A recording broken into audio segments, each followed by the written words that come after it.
গণতন্ত্র এবং ভোটাধিকার রক্ষায় তত্ত্বাবধায়ক সরকার ব্যবস্থা ফিরিয়ে আনতে হবে। বৃহস্পতিবার এই মামলার আপিল শুনানিতে এমনটাই বললেন অ্যাটর্নি জেনারেল।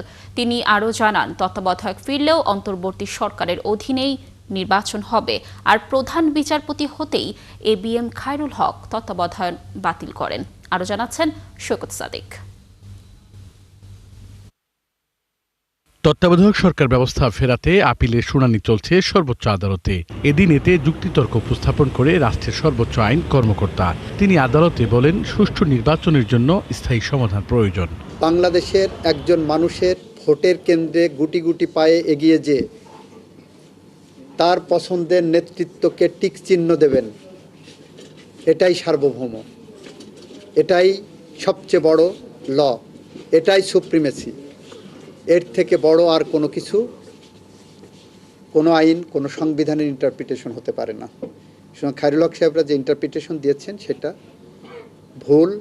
এই ইস্যুতে দেশি বিদেশি বিভিন্ন মামলার রেফারেন্স তুলে ধরেন তিনি। তত্ত্বাবধায়ক সরকার ফেরাতে জোর আর্জি জানান, তবে এখনই এটি বলবৎ হবে না বলেও মনে করেন তিনি।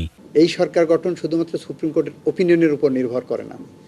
এইটা রেভলিউশনারি থিওরি অনুসারে মুক্তিকামী জনগণ, বিজয়ী জনগণ, স্বাধীন জনগণ, গণঅভ্যুত্থানের নেতৃত্বকারী জনগণ যেভাবে নির্ধারণ করবেন সেটাই সংবিধান, সেটাই আইন, সেই অনুসারে দেশ চলবে। সাধারণ নীতি হলো law is always prospective, judgement is retrospective.